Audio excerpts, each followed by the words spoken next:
తెనాలిలో జగన్మోహన్ రెడ్డి గారి పర్యటన సూపర్ సక్సెస్ అయింది. నెక్స్ట్ డే వెన్నుపోటు దినం నిరసన బంపర్ సక్సెస్ అయింది. ఇప్పుడు డైవర్షన్ పాలిటిక్స్ ఎలా ఆడాలి, ఎలా మనము మసిబూసి మారేడుకాయ చేయాలని చెప్పేసి తలలు పట్టుకుంటున్న చంద్రబాబు అండ్ టీంకి ఇప్పుడు సిబిఐ వాళ్ళు కోర్టులో సబ్మిట్ చేసిన రిపోర్టు అది అంటే ఏది కూడా చంద్రబాబు నాయుడుకు ఫేవర్గా లేదు. చంద్రబాబు నాయుడు అబద్ధం చెప్పాడని క్లియర్గా చెప్తుంది. కానీ దాన్ని కూడా మసిపూసి మారేడుకాయ చేసి ఈ టాయిలెట్ పేపర్కు ఎక్కువ టిష్యూ పేపర్కు తక్కువైన ఈనాడు వాడు హెడ్డింగ్ ఏం పెట్టాడంటే అది అసలు నెయ్యే కాదు అని రాశాడు. క్విక్గా చదువుతాం చూడండి. పామాయిల్ రసాయనాలతో నకిలీ నెయ్యి తయారు చేసిన బోలేబాబా డైరీ. ఇక్కడ ఒక అద్భుతమైన ట్విస్ట్ ఉందండి, అదే నేను చదివి వినిపిస్తాను. ఏఆర్ డైరీ వైష్ణవి డైరీలను ముందు పెట్టి తీదేకి సరఫరా, నకిలీ నెయ్యి సరఫరాకు కుట్ర పడినట్లు పక్కా ఆధారాలు, సాక్షిని సహనిందితుడిని పిటిషనర్లు బెదిరించారు, బెయిల్ పిటిషన్లు కొట్టేయండి, హైకోర్టులో సిబిఐ న్యాయవాది పిఎస్పి సురేష్ కుమార్ వాదనలు. అది అసలు నెయ్యే కాదు అన్నాడు. ఓకే, మొత్తం చదివి వినిపిస్తుంది చూడండి. వైకాపా ప్రభుత్వ హయాంలో తీతీది లడ్డు తయారీకి సరఫరా చేసింది అసలు నెయ్యే కాదని సిబిఐ డైరెక్టర్ పర్యవేక్షణలో సుప్రీంకోర్టు ఏర్పాటు చేసిన సిట్టు హైకోర్టుకు నివేదించింది. నెయ్యి సరఫరాకు తీతీదేతో ఒప్పందం చేసుకున్నది ఏఆర్ డైరీ వైష్ణవి డైరీ అయినా దాని వెనుక ఉండి కథ నడిపించింది బోలేబాబా డైరీ అని వెల్లడించింది. బోలేబాబా డైరీకి పాలు నెయ్యి ఉత్పత్తి చేసే వ్యవస్థ లేదని స్పష్టం చేసింది. ఓకే, తమ నుంచి పాలు సేకరించలేదని రైతులే చెప్పారంది. బోలేబాబా డైరీ కేవలం పామాయిల్ రసాయనాలు ముడి పదార్థాలతో నకిలీ నెయ్యి తయారు చేసి ఏఆర్ డైరీ వైష్ణవి డైరీ ద్వారా తీతీదేకి సరఫరా చేసినట్లు తమ విచారణలో తేలిందని పేర్కొంది. ముందుగా రచించిన ప్రణాళిక ప్రకారమే ఏఆర్ డైరీ వైష్ణవి డైరీ ముందు పెట్టి బోలేబాబా డైరీ వ్యవహారాన్ని నడిపింది అని సిబిఐ తరపు న్యాయవాది పిఎస్పి సురేష్ కుమార్ గురువారం హైకోర్టులో వాదనలు వినిపించారు.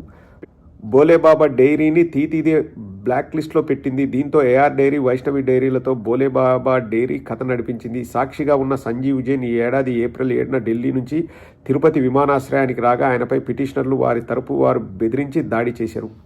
ఇంతవరకు బాగానే ఉందండి. ఒక మాట రాశాడు, బోలేబాబా డైరీని తీతీదే బ్లాక్ లిస్ట్లో పెట్టింది అంటే టీటీడీ బోలేబాబా డైరీని బ్లాక్ లిస్ట్లో పెట్టారని రాశారు కదా. ఏ సంవత్సరం రాసినాడన్నది వాడు రాయలేదు, వాడు రాయడు. ఎందుకంటే వాడు టాయిలెట్ పేపర్కి ఎక్కువ, టిష్యూ పేపర్కి తక్కువ. నేను సమాచారాన్ని సేకరిస్తే మనకు ఒక రిపోర్ట్ దొరికింది, దాన్ని నేను చదివి వినిపిస్తాను చూడండి. అదే విషయాన్ని ఫైనాన్షియల్ ఎక్స్ప్రెస్ వాళ్ళు, ఇండియన్ ఎక్స్ప్రెస్ వాళ్ళు కూడా కోట్ చేశారు. అది ఏంటి అంటే ఇంగ్లీష్లో చదువుతాను, తర్వాత తెలుగులోకి తర్జుమా చేస్తాను. ఇది పోలీస్ వాళ్ళ రిపోర్ట్ అండి.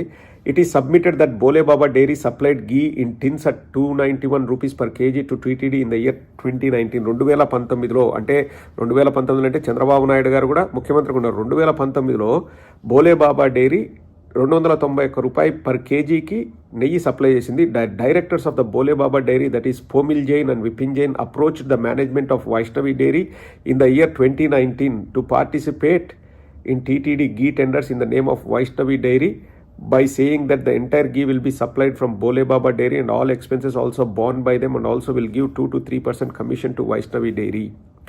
Vaishnavi Dairy accepted for it. So Bolebaba Dairy వాళ్ళు వైష్ణవి డైరీని ముందు పెట్టి 2% 3% కమిషన్ మీకు ఇస్తామంటే వాళ్ళు ఒప్పుకున్నారంట.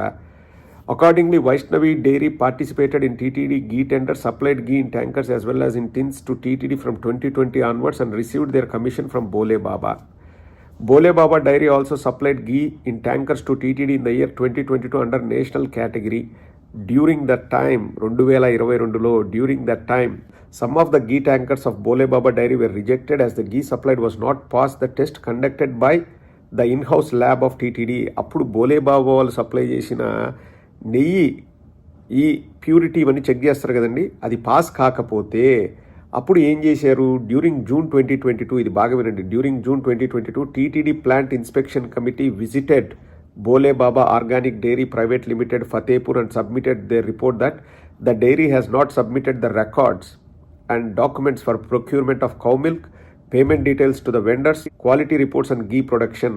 Further good manufacturing practices are not satisfactory in the dairy and technically disqualified to supply ghee tankers and tins to TTD. 2022లోనే వాళ్ళని డిస్క్వాలిఫై చేశారు.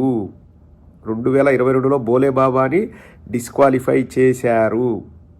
ఇంకా మన ఈనాడు వాడు సంకలు నాకే సంకరజాతి వెధవ కాబట్టి ఈ విషయాన్ని ఇంతకుముందే ఇదేది బోలే బాబా వాళ్ళని టీటీడీ వాళ్ళు బ్లాక్ లిస్ట్లో పెట్టారు అని చెప్పాడు. కానీ ఏ సంవత్సరం పెట్టాడని చెప్పలే. ఎందుకంటే ఆ సంవత్సరం మెన్షన్ చేసామనుకోండి, జగన్మోహన్ రెడ్డి గారి హయాంలో అప్పుడున్న టీటీడీ బోర్డే వాళ్ళని బ్లాక్ లిస్ట్లో పెట్టారన్న విషయము బయటపడుతుంది కదా.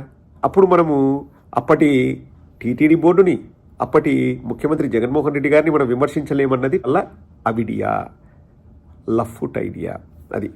సో ఇక్కడ బోలే బాబా వాళ్ళు ఏదైనా తప్పు చేసినారంటే ఎవరు తప్పు చేసినా శిక్షింపబడాలి, వాళ్ళకు శిక్ష పడాలి. ఎవరు తప్పు చేసినా, బోలే బాబా తప్పు చేసినా, ఏఆర్ డైరీ తప్పు చేసినా, వైష్ణవి డైరీ తప్పు చేసినా, ఎవరు చేసినా శిక్ష అనేది పడాలి. వాళ్ళు లాలూచి పడినప్పుడు అది వాళ్ళు ఎందుకు పడ్డారనేది వాళ్ళ మీద యాక్షన్ తీసుకుంటే సరిపోద్ది. ఇక్కడ రెండు ఆస్పెక్ట్స్. ఒకటి, వాళ్ళు ఏదైనా తప్పు చేసినారంటే ఆ తప్పుకి అప్పటి టీటీడీ బోర్డుకి సంబంధం లేనే లేదు. ఎందుకంటే వాళ్ళు బ్లాక్ లిస్ట్లో పెట్టారు. మళ్ళీ వాళ్ళు దొంగతనంగా వాళ్ళు ఏదైనా చేస్తే అసలు ఎవరు కూడా దాన్ని దొరికినప్పుడు రిజెక్ట్ చేస్తున్నారు. వాళ్ళ దగ్గరికి పోయి ఇన్స్పెక్ట్ చేసినప్పుడు అన్ని మన దగ్గర డాక్యుమెంట్స్ ఉన్నాయి, డాక్యుమెంటల్ ఎవిడెన్స్ ఉన్నాయన్నప్పుడు మనం టెండర్ సిస్టంలో పారదర్శకంగా ఉండి వాళ్ళు అన్నిటినీ సాటిస్ఫై చేస్తే వాళ్ళకి ఇస్తారు. టీటీడీలో కూడా 5-6 డిపార్ట్మెంట్స్ ఉంటాయి. ప్రొక్యూర్మెంట్ డిపార్ట్మెంట్ కానీ, లేదా హెచ్ఆర్ డిపార్ట్మెంట్ కానీ, వాళ్ళు వీళ్ళని ఇంతకుముందు కూడా వీడియోలు చేశాను, నాకు అంతగా ఇప్పుడు గుర్తు రావట్లేదు, మళ్ళీ చేస్తాను తప్పకుండా. వాళ్ళల్లో ఎవరైనా లాలూచి పడ్డారేమో కూడా ఎంక్వైరీ చేయని, ఎవరు తప్పు చేసినా అంతిమంగా వాళ్ళకి శిక్ష పడాలి. కానీ చంద్రబాబు నాయుడు, పవన్ కళ్యాణ్ జంతు కొవ్వు కలిసింది అని చెప్పారు. ఇక్కడ క్లియర్గా సిబిఐ వాళ్ళ రిపోర్ట్లు ఏం చెప్తున్నారు, పామాయిలు రసాయనాలు అంటున్నారు. పామాయిలు రసాయనాలు జంతు కొవ్వు కాదు. ఇప్పుడు చాలామంది హిందువులు ఉంటారండి, అంటే ఎవరు మరి ముఖ్యంగా బ్రాహ్మణులు కానీ వైశ్యులు కానీ, వాళ్ళు నాన్ వెజ్ అనేది ముట్టుకోరు, వారు శాకాహారులు. అటువంటి వాళ్ళు జంతు కొవ్వును ప్రసాదంలో స్వీకరించారంటే వాళ్ళు ఎంత బాధపడింటారు, ఎంత మదనపడింటారు. చంద్రబాబు నాయుడు నిజ నిర్ధారణ చేసుకోకుండా జంతు కొవ్వు కలిసింది అని చెప్పడం పచ్చి అబద్ధం అని చెప్పి సిబిఐ వాళ్ళు చెప్తున్నారు. బహిరంగ క్షమాపణలు, మరీ ముఖ్యంగా హిందువులకు బహిరంగ క్షమాపణలు చెప్పి చంద్రబాబు నాయుడు, పవన్ కళ్యాణ్ రాజీనామా చేయాల తమ పదవులకని మేము డిమాండ్ చేస్తున్నాం. ఒక హిందువుగా నా మనోభావాల్ని దెబ్బతీసిన చంద్రబాబుని, పవన్ కళ్యాణ్ని తక్షణమే దిగిపోవాలని మేము డిమాండ్ చేస్తాం. ఈనాడు వాడికి సిగ్గుంటే వాడు కూడా ఆర్టికల్ రాస్తాడు, వాడికి సిగ్గు లేదు కాబట్టి వాడు రాయడు. అందుకే వాడు టాయిలెట్ పేపర్కి ఎక్కువ, టిష్యూ పేపర్కి తక్కువ. సో బోలే బాబాను డిస్క్వాలిఫై చేసింది 2022లో. అదే పోలీసు వాళ్ళు సిట్టు విచారణలో చెప్పారు. దాన్ని నేను ఇంకొక ఫోటో కూడా తీసి పెట్టానండి. ఫైనాన్షియల్ ఎక్స్ప్రెస్ వాడు కూడా రాశాడు, నేను చూపిస్తాను చూడండి, అక్కడ పెడుతున్నాను చూడండి. ఫైనాన్షియల్ ఎక్స్ప్రెస్లో కూడా అదే వచ్చింది.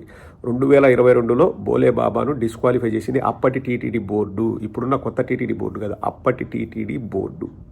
అర్థమైందా?